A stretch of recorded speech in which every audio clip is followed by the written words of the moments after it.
I've been up for a bit. I've just made my second coffee, so I like your cup, and that I'm ready coffee to go. looks delicious. It's a nice big one. Yeah. If you have coffee right now, you will not go to bed. Me? Okay? What? It's only Yeah, 9:30 in the morning.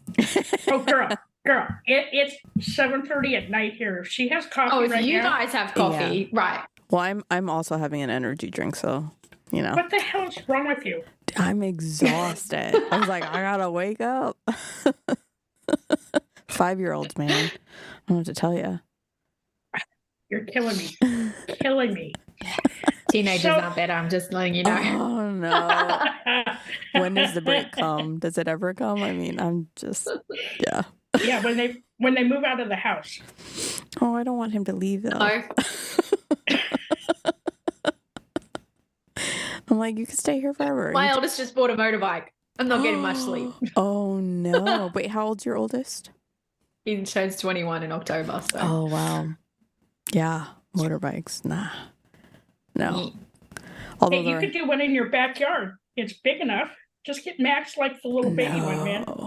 No. My husband wants to get dirt bikes, but I'm like, absolutely not. He's 5. What is he going to do? That's horrible. I can't even. Oh, I guess. I'm like, oh, the danger. I don't know.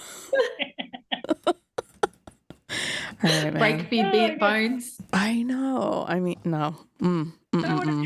Yeah, exactly. It's bad enough he tried to kill you yesterday with the Lego, so Yeah, he was making arrows out of Legos, and he has like a toy bow, so he was shooting his Lego arrows with his bow and arrow, and it was a weapon. It became a weapon, and we had to have a conversation about how you can't make weapons. It's not safe. You know what else is a weapon when it comes to Lego? Standing on it when you're not ready.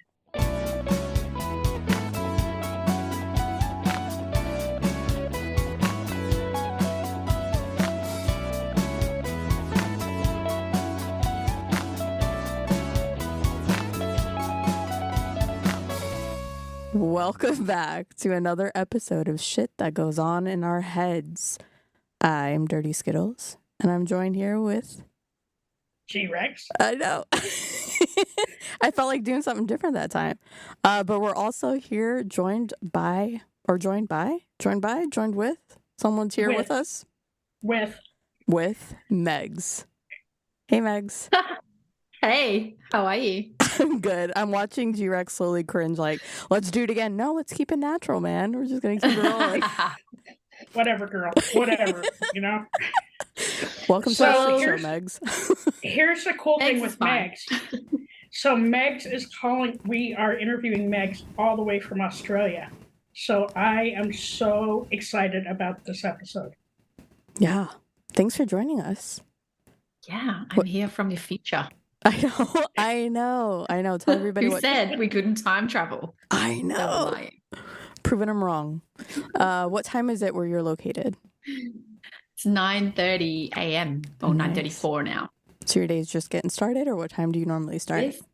Second coffee right here. Nice. I've been up since 5:30 today because I was also chatting with someone else at 6 a.m. this morning. So, yeah.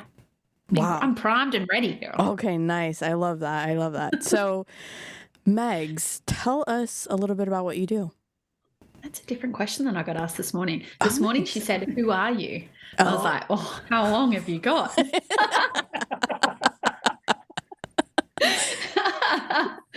Oh dear. So I do a lot of things. I wear a lot of hats. My most important hat is that I am a mum of, I have the blessing of caring for 7 children. 3 of them I birthed myself, and 4 of them I'm honored to guide into adulthood with their father. I love that. The love of my life.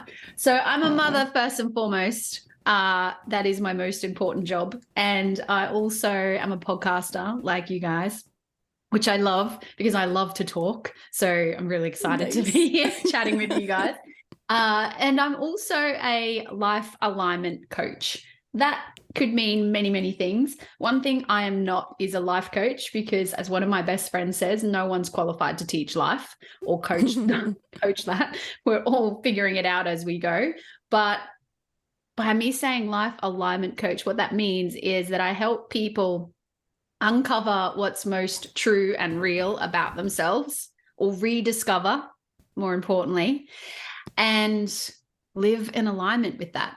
So create their life, as I believe we are the creators of our existence. We're a product of our choices, but to make choices that are in alignment with who we really are, instead of who we think we should be, who we've been pretending to be, or who other people have told us we should be. Yeah. In a nutshell, that's what I do. Hey, I love this. Love. Right? Love all of it. So question. Megs, I don't know, 15 years ago, would she have thought that you would be doing what you're doing today? Hell no. 15 years ago, it's actually hard to remember where I was 15 years ago. I started coaching 8 years ago. So if I think back about that long again, man, I was a busy mum with small children at that point. I've always had a little side hustle going on. I'm not someone who sits still at all.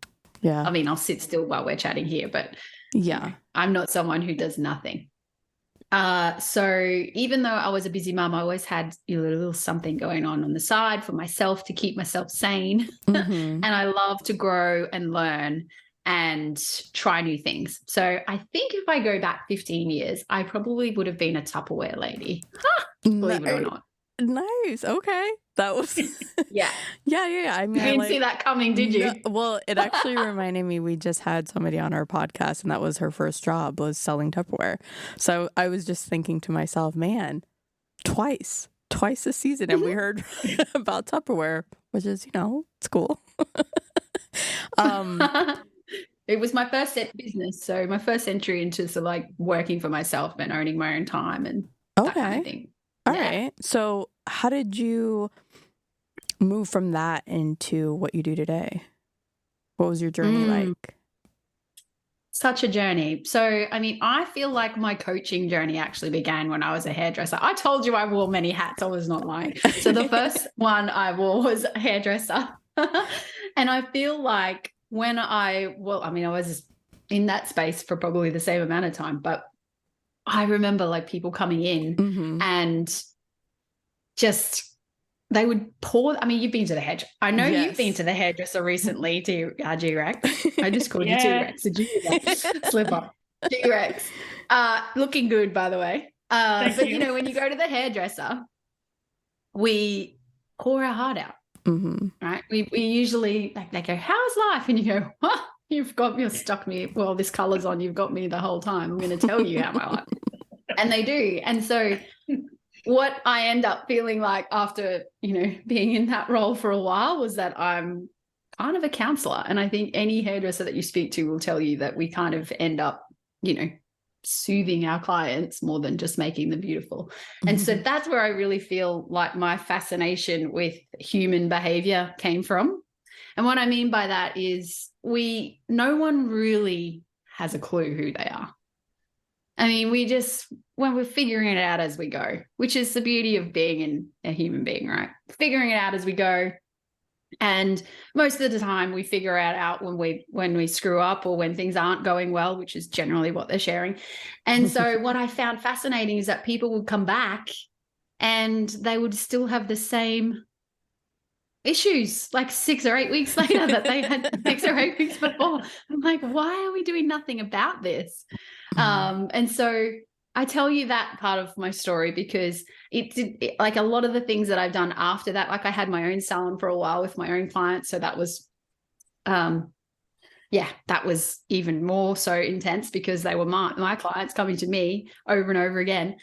And then I went into Tupperware, like I said, and I was working closely with women who were very much like me, wanting to get out of the house, wanting to have something of their own. And so I ended up becoming a manager there and working closely with people in their development just to make sure that they were successful, because that was that's what gave me purpose and why I loved it. Moving from there, as my kids got older, sold a number of things. That was just one of them. But when I got into this space, into the coaching space, I really started to go deeper with people on that. And the reason that I love it is because everyone has a story. Mm-hmm. Everyone has something about them that's unique. Even if they've been through something similar to somebody else, the way they look at it, the way they approach it is their own. And like I said, no one sees their own wisdom. No one sees their own brilliance. But what I had to do was actually go on that journey first. So I did that work myself. I got really passionate about it. And then I was fortunate enough to be in a position to step into a coaching role with the organization I was working with at the time. And it's been, we can talk about that journey more if you want, but that's kind of how I ended up where I am now. It's just a progression of, this fascination with humans. Yeah. We're all amazing. We just don't know it. Yeah. I mean, it sounds surprisingly natural from Tupperware to hairdresser. As soon as you said hairdresser, I was going to ask, is it true what they say? Like everybody tells their hairdresser all of what's happening in their life. So I can only imagine being like, why didn't you listen to me? We talked about this like 3 months ago. We talked about it. I gave you such great advice from all my 25 years of life. Right. Come on. So, I mean, I guess that leads into like just a random question. You don't have to answer it, but do you ever find yourself in that position now where you're like, we had this conversation, like I gave you this advice and it's still a repeat issue for someone? And if so, is that frustrating? Like, or is that still like rewarding? Because essentially your work's not done. Yeah. I mean, it's probably, where that happens a lot with my children. I gave you this advice. Like, what? Come on. Like, they're the ones that don't think I'm wise. Like, there's other people that I've met that tell me I am, but not them. But no, in all seriousness, like, one of the things that I think is really important is that it's one thing to uncover your sense of self and go on that, we all have little identity crises throughout our life. I had a massive one. You could ask me about that if you want. But like, when we have those times of like, okay, I need to do something about this, and we go into that, into doing the work and transforming and changing what's going on. If you don't learn how to do that for yourself, you're going to find yourself back there. Mm. And so I think it's really important in my role as a facilitator, which I'd rather call myself than a coach. But coach makes more sense when people come across me, without me explaining it. But when I facilitate that process for people, it's really important for them to then understand how they can do that. Do that for themselves and how they can realign when they need to. Because life, let's face it, it's going to keep throwing shit at you, right? Yeah. There's going to be chaos. There's going to be stuff that happens. And we're going to have another, time where we feel like we need to level up, or we need to rediscover parts of ourselves or realign. And we need to know how to do that. So it's that whole, like, give a man a fish, teach a man a fish. Like people need to learn how to keep doing the work. I'm happy for them to come back to me, of course, and have that conversation again. But I really feel like that's a really important part of why I do what I do. And I think that's a really long answer to that question. No, I love that. I think immediately as you're telling your story, I'm finding stuff in my past that I can use to relate to what you're saying. And I think that is something that, to a degree, I don't know that I'll ever stop learning how to focus and align on what I want out of my life. So with that being said, to get to where you were today, you mentioned that you had to do work on yourself. What was, I guess, the trigger point for you that made you jump into that?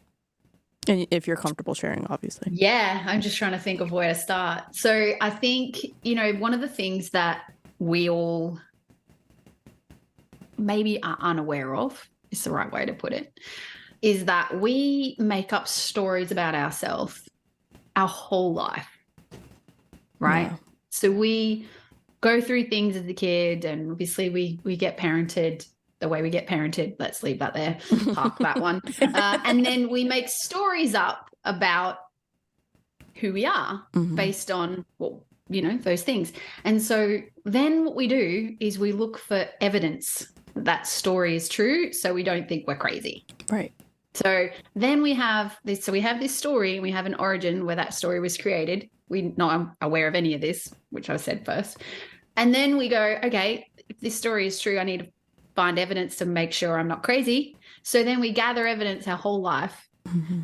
My story, which I'll share with you about me, was that I was not good enough. And I know that's not uncommon. A lot of people think that, and everyone's variation of not good enough is different. But mine was like, I just never felt like I was good enough. And the way that I showed up then, even as a young child, was to just be perfect, try and be as good as possible so that I didn't upset anybody, so that no one was upset with me. And there was plenty of evidence as we search for it, we're like, we go looking for the evidence to make that real. And I lived into that for so long. I was like the ultimate people pleaser. I was somebody who would put myself last in every scenario just to make sure that everybody else was happy and fulfilled and getting what they want. And more importantly, liked me. So that got really freaking exhausting as I got older. I can imagine. And as it really didn't hit me that, and I showed up like that as a mother, which my kids will probably have therapy over that later, but that's fine. We all have our own cross to bear. Right? Like I just showed up that way everywhere. And it wasn't until the kids got older and they didn't need me in the same way they did when they were little. Like they didn't need me to make sure that they, they survived. They just needed me to feed them, which I still do. But like they didn't need me in the same capacity. Yeah. So that opened up kind of like a more space for me to see me. And it was around the time that I was 40 where I had my what I call a holy shit moment. I was like, how the hell am I 40? I still don't feel 40. But like I just felt like I should be way happier, way healthier, way more in love. There's so many things. And I realized that all of that is on me because I never, ever, ever did any of those things. I never focused on anything for me. So everyone else in my life was happy except me. And so that was when I realized I had to do something about that, because I suddenly had all this time to think about it. I suddenly had more time to reflect on it, which is in the thinking. But then, I wasn't happy with the relationship, the state of my relationships, more importantly, just how I was showing up. And so that was where I really started to kind of step into eating my own cooking, as I like to say, because I was already in the coaching space at that point. Not as heavy, like not as deep as I am now, but I was in the start of it. Yeah. And I just was like, wow, I've got to do this work myself, because I'm not the kind of person that's going to tell someone else to do something and be something if I'm not doing that first. Yeah. You showed up for yourself. That's huge. Yeah. And chose me after all that time. And I totally love that. So your story sort of aligns with my story, right? So I went through this horrible depression around Christmas time, right? And I found the one thing that truly made me happy, and that was laughing and talking to people. And, if you go back even 10 months ago, this podcast was not even in our wheelhouse, not even a thought of it. So I feel like I had to go through all that shit that I went through to get where I am now. I am much happier now. I think I'm the happiest I've been in probably 20 years. And people that see me and talk to me and, even listen to the podcast, they feel it. And it's very humbling to me, because a lot like you, like it took me until probably the last 5 months to see myself the way that everybody else sees me. And I'm completely humbled by all of this. I can't even read our reviews anymore because it makes me cry. Because it takes a lot for me to understand kind of what we've all gone through, right? And the process to get all of this out, and to talk to really interesting people and kind of figure out how they dealt with all the shit in their life, and coming out on the other end of everything. I'm extremely fortunate, and I do the homework. I do the homework every day. I the one thing that I forgot to do for myself is practice self-love and self-care. And I think that is very, very, very important. Like, everybody should do it every day. Dirty Skittles. I'm sorry. Did I point you out? Oh, I did. I did. You always point me out. Yeah, I was thinking of you, G-Rex, as Megs was sharing. I was like, oh, that sounds familiar. Yeah. But the showing up for yourself, I think, is huge, and it's something that I commend you for. Like, I think that I mean, being a mom myself, like, it's I resonate with that. Like, you're constantly showing up for other people, and then to have, like, I get little pockets of time now, and he's only 5, but I'm like, I feel like I'm always rediscovering my interests, what makes me happy, and showing up for myself in those little ways. But I am curious, in your journey, because I would imagine that had to have been hard, and maybe harder at certain times than others. Was there ever a regression, or did you have, I guess, the end goal? Was that enough to keep you going and showing up for yourself? Definitely there's sometimes like one step forward, 2 steps back, because when you just make that decision and you have the courage to step into that journey, that's when the universe, whatever you want to call it, I call it universe, tests you. It's like, all right then, Megs, you think you're going to be able to do this? Let's just throw this at you and see how you go with it, One of those things was actually my 28-year relationship ending. Not everyone's going to like you showing up differently. And not everyone is going to... Here's what happens.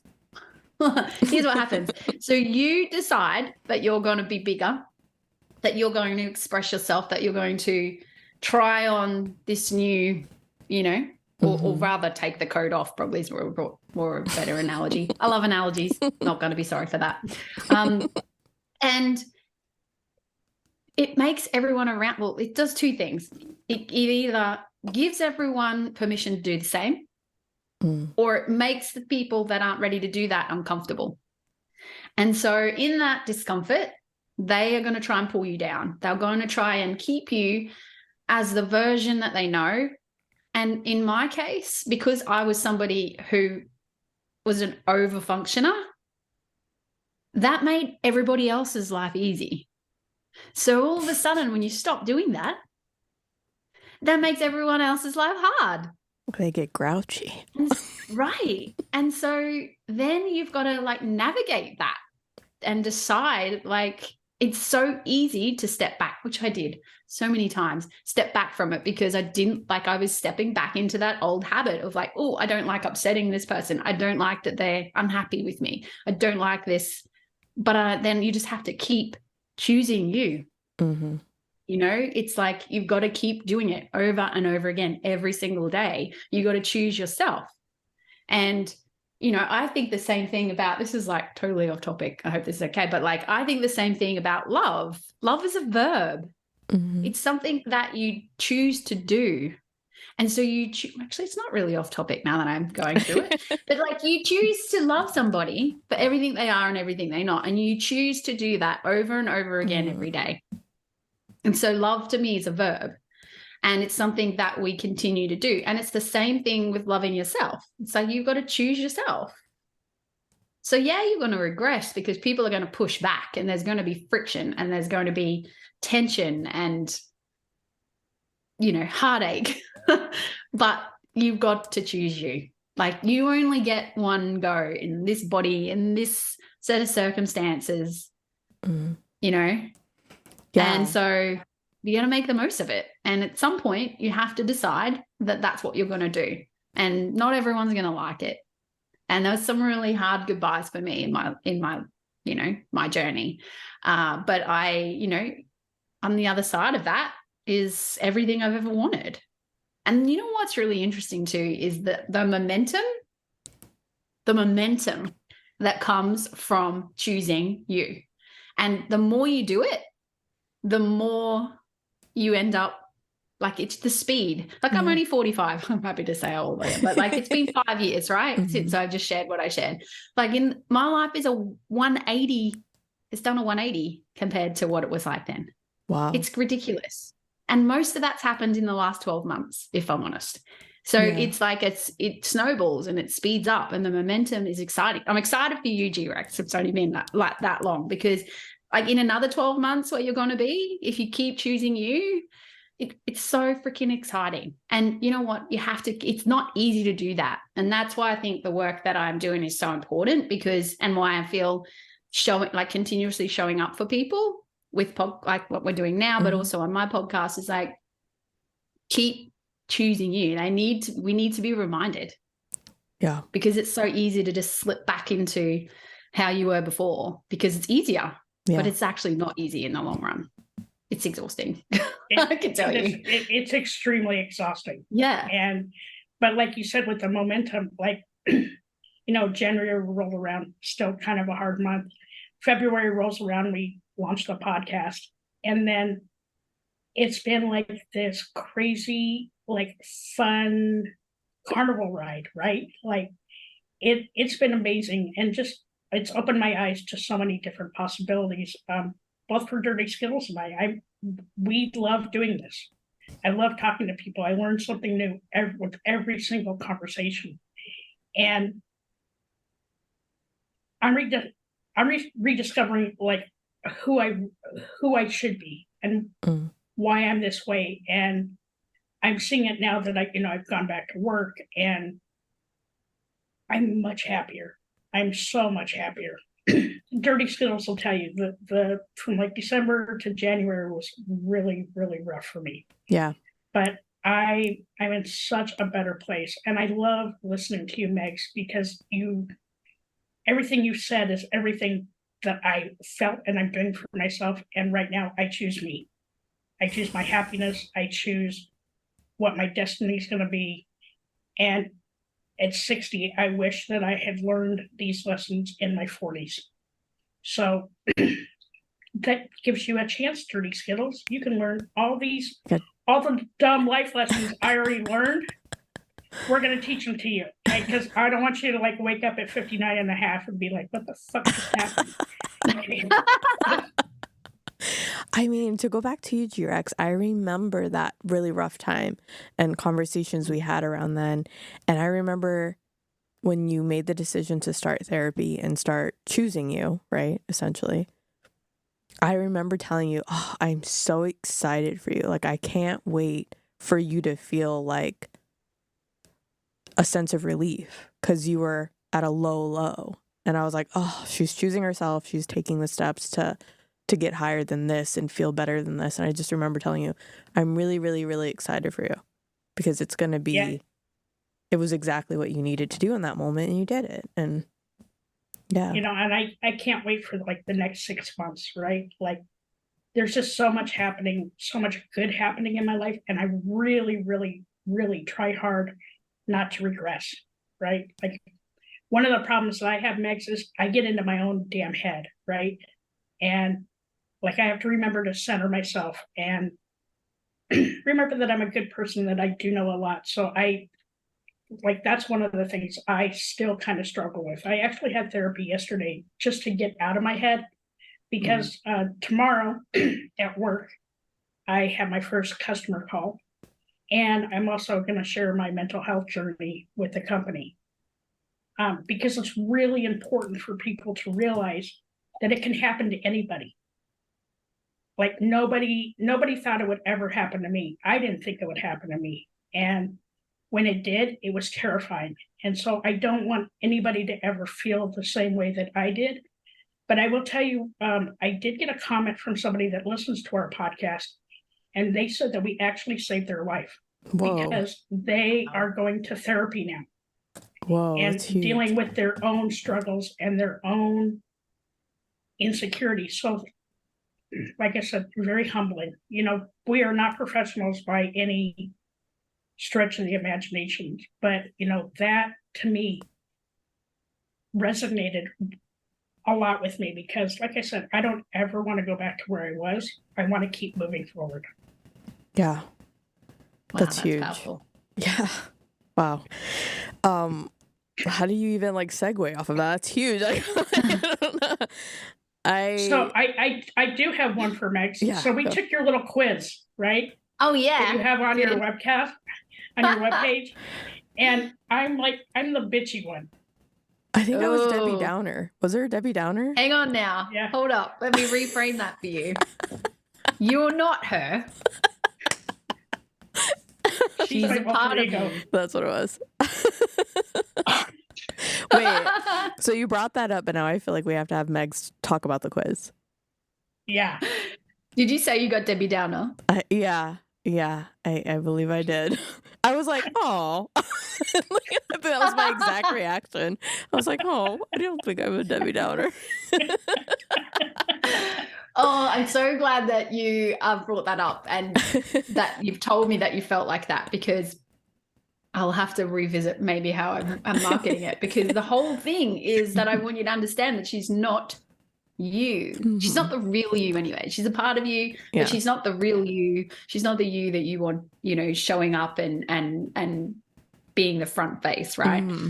So the quiz, it's called the Freed from BS quiz. So I renamed it recently because I felt like that's totally what it is. It's like freeing you up from the bullshit in your head. And what I've found really powerful is, in part of my journey, was actually giving that inner mean girl a name. So when I did the work around that, because that's one of the things that stops us from moving forward at all, if we're honest, which is why I've got it as the first kind of touch point with my audience. It's like, go and take this quiz. It's a bit of fun, blah, blah, blah. But you actually don't realize that that voice is the one that's stopping you from booking a call with me, or from going to therapy, or having that hard conversation, or leaving that job, or whatever. It's that voice in the back. It's like, you're not good enough to do that. Oh, that's my story. But, there's a number of stories that tend to come up. And when I said my story was, I'm not good enough, I know that there would have been a lot of people listening nodding, because it's not like that's unique to me, but my version of it is unique. Mm-hmm. So first thing we got to uncover is the story, and then we go, okay, well, what's unique about this, right? And then how do we, but for a bit of fun, you can take the quiz. You can uncover what the story is. There's 5 sort of main ones, that then there's 100 variables of each that you may uncover. And then from there, we go, okay, who is it feeding you this bullshit? Because it's not really who you are. Everyone is unique and amazing. And we need to uncover that potential so that you can live into it. But there's also this other side of us that is there kind of, screaming at us when we want to put ourselves out there and do something new. And so what I know is that we're never going to get rid of it. It's always going to be there. And so when we reframe why it's there is to keep you safe. That voice is there to stop you from making a fool of yourself, to, keep you safe. It's a part of our brain that's there for a reason. But unfortunately, what I've found is that it gets really loud sometimes, especially when we're not feeling great about ourselves. And we tend to, it's so loud that it's deafening, and therefore it paralyzes you from taking action. And so that's where I find a lot of people get stuck. So what I want to do is bring awareness to that and be like, okay, let's just acknowledge that it's there. Mm-hmm. Let's kind of, park it over there, give it a name, so let that her we sit can in the corner. Yeah, it's like, put her in the back seat. Quiet down in the cheap sheets, cheap seat. Put it in the back seat. Take it out of the driver's seat, and then put yourself in the driver's seat, because that bitch has been driving for too long, right? And once we, I can say that, can't I? Yes, you can. But once we name it, it's not that you disassociate from it. It's still a part of you, but it now has a different purpose. And so we can learn how to turn that volume down on that, so that we can courageously step forward. And so I'm glad you brought it up because, yeah, I'm sure when you first see it, you're like, oh, but that's not the point. The point is, okay, now I know what it's saying, why it's saying that. And when you name something or you language something, and it's the same with what I do with my clients, is like we give language to the things that are meaningful, and then they become tangible. So when something has language, it becomes real. It's like when people are manifesting something or they have a vision board and they've, now all of a sudden it's out of your head and you can see it and it's tangible and you can move towards it. Well, in this case, we're going to move away from it, but it still becomes tangible and you can be more intentional with that information. Yeah. If that makes sense. It does. Like I, as you were saying that, I'm like, okay, as soon as I gave her a name, she wasn't yelling so loud, right? Like I knew you were there. Yeah. I acknowledge you, but now we can, put you in the back. Strap her down. If you have to. Debbie Downer needs to go sit in the corner, okay? For like a really long time, like forever. I know, right? But I agree. Like I think that part of my brain exists because it does keep me from doing crazy shit. I need to have that bit there. But yeah, she needs to not yell so loud. So now that I know what her name is, she can go back there and chill out. I mean, sort of just kind of going back to something you said earlier, and G-Rex, I'm sure you and I will agree, like every time we film or we record a podcast, I learn something. And in this one, you've definitely given me a different perspective, which as I think about it now, and as I've been thinking about it since like that idea sparked, seems silly to me because I'm like, how didn't I think about this before? But the perspective of the way I love somebody unconditionally, I can love myself that same way. And I think that's huge. Like, I'm like, why didn't I think about that before? Like, why wasn't that a part of just my everyday choosing me? So I just want to say thank you for that. Like, I've learned a different perspective that I'm going to take away from this one. I love that. Yeah. And that just to add to that too, like if you really want to go deep on that, it's like when you have a child, in my case, when I had my daughter, she's 15 now. And I think I know how mean I was to myself when I was 15. Like I was depressed back then.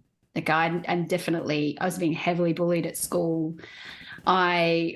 If my bully had social media, let's just say I wouldn't be sitting here with you because at least I got to go home and get away from it. I tell you that part of my story because I, in turn, the evidence I gathered at that point in my life for what we're talking about was heavy. And so I was so mean to myself at that stage. And I look at my daughter now, and I have my daughter who's 15, and then I have 16, 17, and 19-year-old girls in my care. When I look at them, I think, oh my God, could you imagine if what I was saying to myself, I was saying to those girls? Yeah. I would be put away for some of the things I said to myself if I said that stuff out loud to somebody else, in particular my daughters. So I'm like, no, we need to, like, it's a really good perspective to have. And it just makes you realize like how much that can affect us. Imagine how it would affect them if I said that stuff to them and meant it. Yeah. So we say that stuff to ourselves, like subconsciously. We need to bring awareness to that.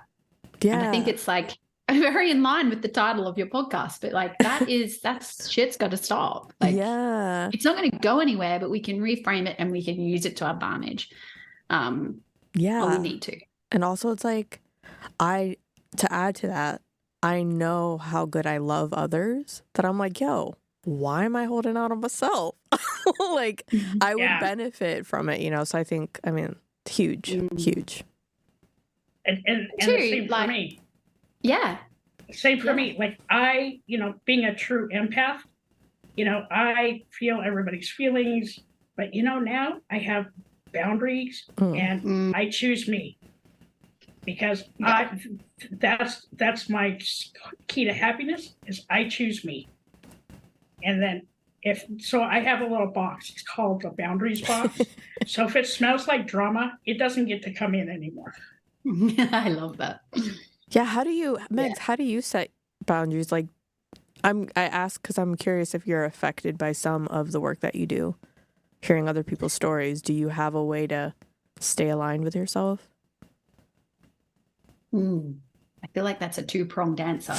But no, do you know the other thing you just said there, and it kind of goes in line with what you're saying, is there's no way I would be able to do the work I do if I didn't know myself and, like I said, eat my own cooking, because it would affect me, because we take on other people's drama and BS when we don't have boundaries, because we don't know who we are. And so it's like, where would we even start? There's nothing to align with. There's nothing to, like, it's not real. It's all in our subconscious. So we need to bring that stuff into our awareness, and then we need to have like healthy boundaries around what's okay and what's not okay. So we need to know all the things we will accept and all the things we won't accept. And then we can figure out where that boundary goes. But one thing that I just want to say about what you said there, G-Rex, is that as much as I started choosing me, I needed to do that. And I do that in a way that still allows me to be who I am, because here's the crux of it, right? Or the paradox of what we've been talking about. Even though I grew up being somebody who pleases others, I actually also know that makes me the person that I am.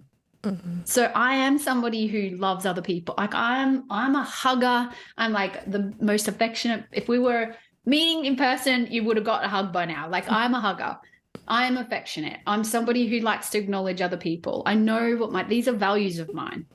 So I am somebody who includes other people. I know why I'm that way. And that did come from something that was not actually necessarily positive.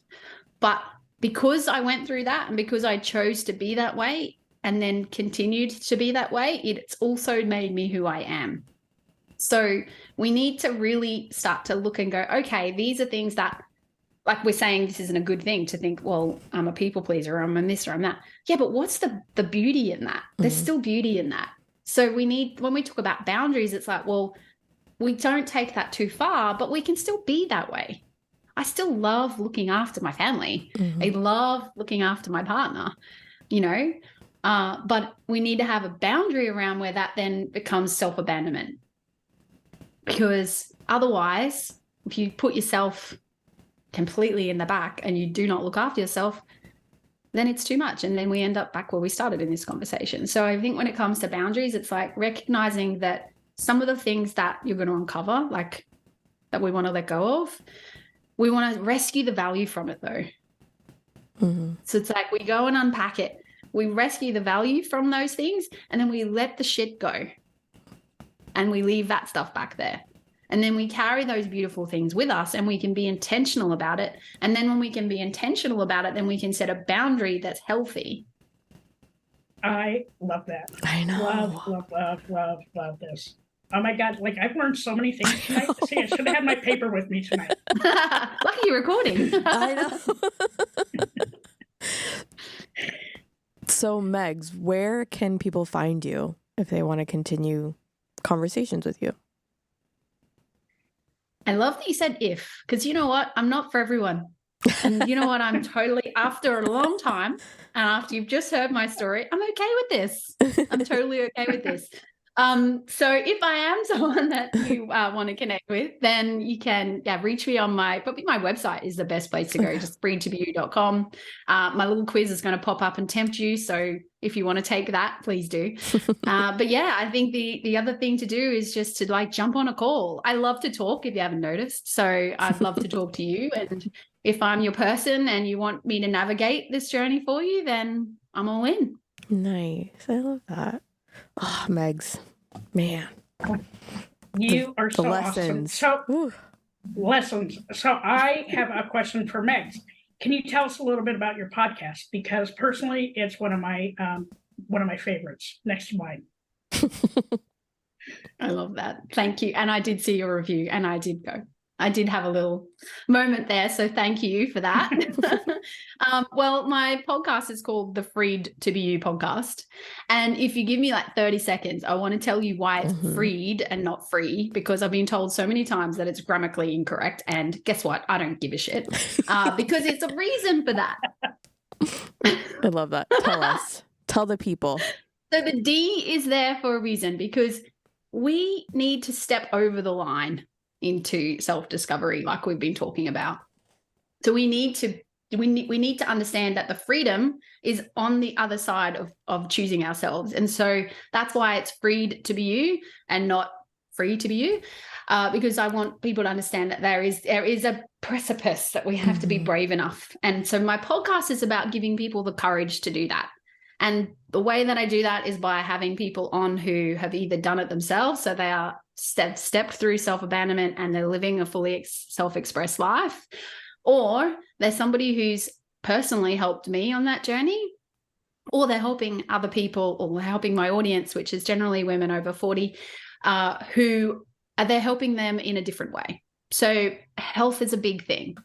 There's a lot of things that get in the way of us showing up fully and being self-expressed and loving our life. So we need to, like, our health changes massively after we turn 40. I don't care what anyone says. Stuff doesn't work the way that it used to. So we need to understand that.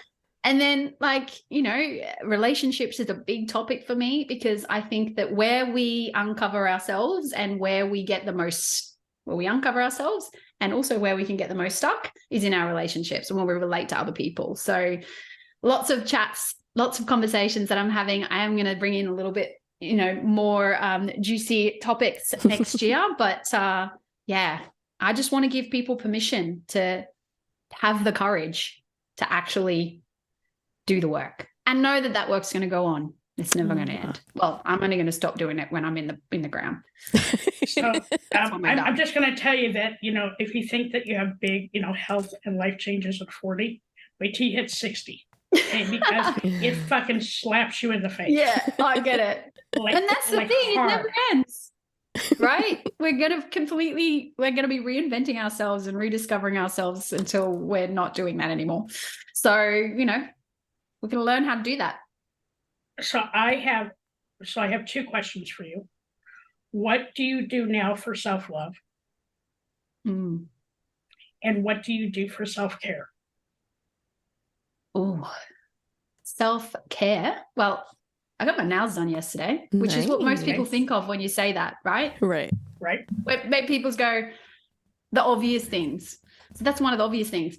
But one of the biggest things I do is I forgive myself often, because I'm not going to sit here and say that I'm perfect, even though that's been my life goal, as we just discussed. But I'm far from it, and we do screw up. And one of the biggest things I think we need to learn how to do is forgive ourselves daily. It's not an obvious thing.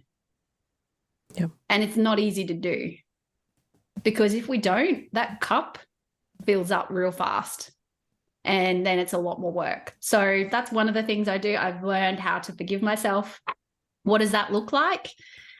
If it involves somebody else, then I own it. If it doesn't, then I like to journal. I like to write things down. So that's also something I do.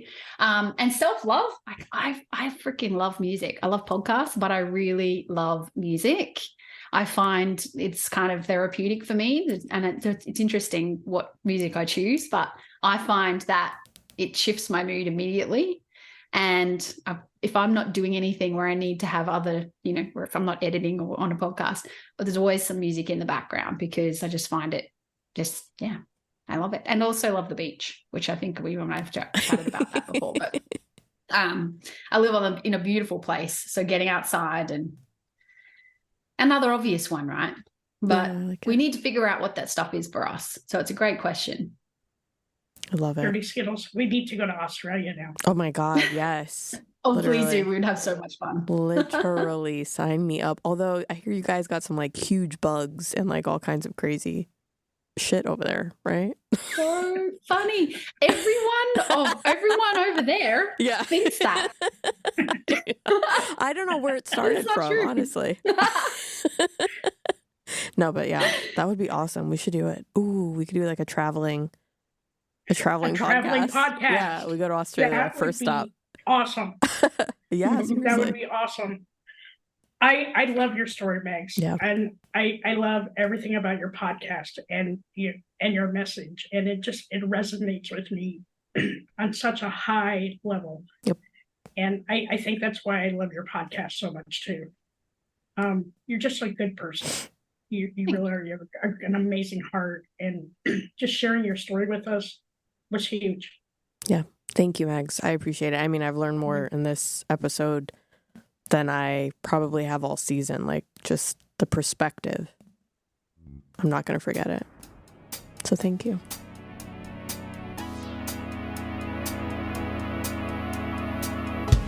It's okay to be not okay. Just make sure you're talking to someone.